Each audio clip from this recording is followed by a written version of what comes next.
Iphinde ithi insizwa ke iphinde iqhubeke insizwa ikhulume ithi ithinte uMatthew chapter 1 ithi igenealogy kaJesu ukuthi uJesu wazalwa ubani wazalwa uJesu ubani wazalwa ubani kuze kufike kuJesu. Of course lokho kubalekile ke naku kubaleka kwaloko ke sekuchazeke cha uJesu njengoba eyindodana kaNkuluNkulu uJesu namagama ubiza ngamagama amabili indodana kaNkuluNkulu nendodana yomuntu. So in terms of earthly lineage ngokwenzalo yala emhlabeni bekumele kwazi ukuthi atrace uJesu ukuthi uvelaphi ngoba kuTestament elidala kwake kwenziwa isiprofeto noma isiNkulunkulu wenza isithembiso ukuthi uJesu uyovela kusisizukulwane senkosi uDavide. So uma iBhayibheli isivezela igenealogy noma imvelaphi kaJesu ngokomhlaba noma ngokomhlaba isivezela iyasikhombisa ukuthi uNkulunkulu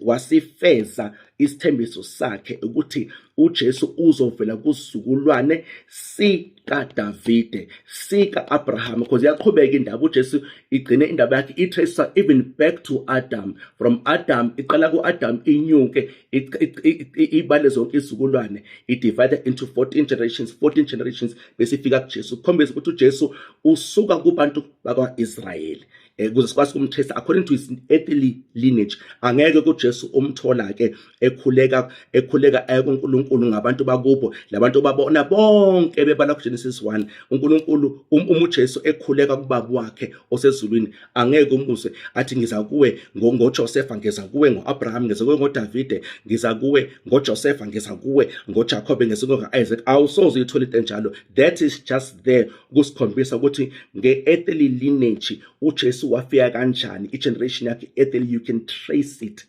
Iloko nje kuphela hayi ukuthi siyakubo that does not justify ukuhlabela amadlozi ukukhonza amadlozi ukuchitha igazi isichithela abantu abangasekho. Ngiyabonga.